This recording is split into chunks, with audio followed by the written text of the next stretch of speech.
ចាសសូមជម្រាបសួរអ្នកសួស្តីដល់បងប្អូនទាំងអស់គ្នាដែលបានទស្សនាវីដេអូនេះខ្ញុំសូមធ្វើការបង្ហាញអំពីកម្មវិធីប្រើប្រាស់មួយសម្រាប់ធ្វើការ render បានលឿននិងមានភាពស្រស់ស្អាតអញ្ចឹងមុននឹងធ្វើការ render កម្មវិធីនេះបងប្អូនត្រូវស្គាល់ថាវាជាកម្មវិធីអ្វីនេះខ្ញុំនឹងធ្វើការបង្ហាញជូនកម្មវិធីប្រើប្រាស់នេះគឺជាកម្មវិធី Enscape ដែលបងប្អូនបានឃើញដូចខាងលើនេះដែលខ្ញុំបានបង្ហាញនេះយ៉ាងវិញទៀតបងប្អូនបើមិនទាន់បាន download វាទេគឺវាអត់ឃើញផ្ទាំងនេះ load នៅលើ SketchUp របស់យើងទេអញ្ចឹងបងប្អូនទៅធ្វើការ download វាជាមុនសិននិងធ្វើការដំឡើងនៅក្នុងកម្មវិធី SketchUp សិនអញ្ចឹងមុននឹងធ្វើការ render បងប្អូនត្រូវស្គាល់មុខងារនៅក្នុងកម្មវិធី Enscape ជាមុនសិនអញ្ចឹងនេះខ្ញុំនឹងនាំបងប្អូនទាំងអស់គ្នាទៅមើលថាវាមានអ្វីខ្លះអញ្ចឹងយើងចុចលើនេះ Start Enscape អញ្ចឹងវាកំពុងដើរជាទូទៅ navigation របស់វាគឺ load នៅលើនេះប៉ុន្តែដោយសារនេះខ្ញុំ close ទៅគឺវាបាត់ប៉ុន្តែវាអាច load នៅក្នុងកម្មវិធីវាផ្ទាល់តែម្ដងអញ្ចឹងបងប្អូនកលេចមកមើលខាងនេះបើសិនជាបងប្អូនអត់ទាន់ចាំថាវាមានអីខ្លះបើសិនជាបងប្អូនបើកមកវាអត់ឃើញមុខងារនេះទេបងប្អូនគ្រាន់តែចូលសញ្ញាសួរនេះហើយចុចវាមកបងប្អូននឹងឃើញវា load មកដូចខាងក្រោមនេះដែលខ្ញុំបានបង្ហាញនេះយើងមើលទៅលើ basic របស់វាតើមានអីគេខ្លះអញ្ចឹង basic របស់វាតើការមូនេះ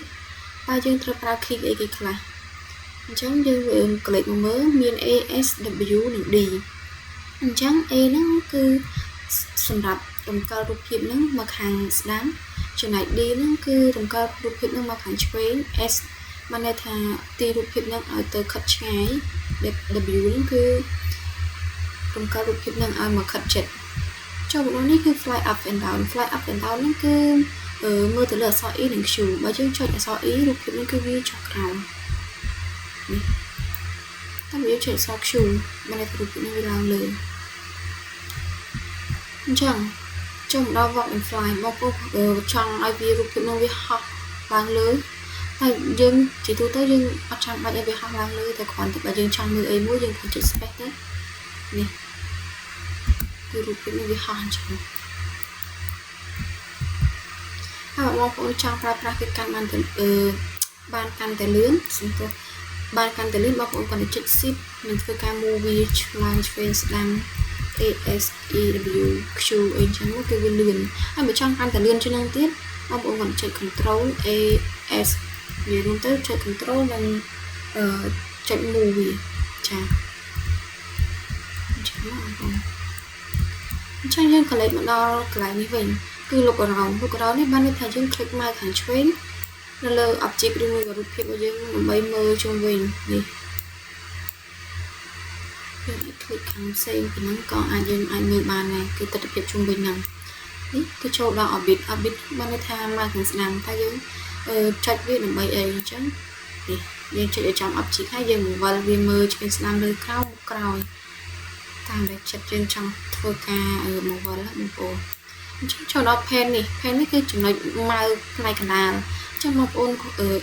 ប្រើវាដើម្បីទាញ object ហ្នឹងតាមដែលបងប្អូនចង់ទាញហើយចំពោះteleport ហ្នឹងគឺបានន័យថាម៉េច teleport ហ្នឹងបានន័យថាយើងคลิกទៅលើម៉ៅឆ្វេងពីរដងដើម្បីមើលទៅលើ object ណាមួយដែលយើងចង់ zoom វាចិត្តហ្នឹងបងប្អូននេះ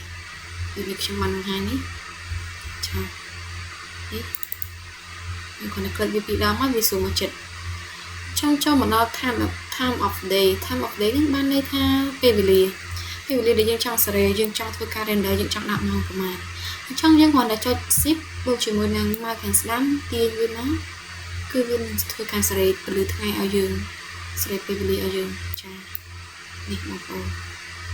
អញ្ចឹងនៅក្នុង navigation របស់វាគឺមានតែប៉ុណ្្នឹងទេបងប្អូនដែលខ្ញុំចង់ធ្វើការបង្ហាញជូនហើយទៅទៀតនេះខ្ញុំនឹងធ្វើការបង្ហាញជូនបងប្អូនអំពីការចាប់ view ឬមួយក៏ view management នៅក្នុងកម្មវិធី Enscape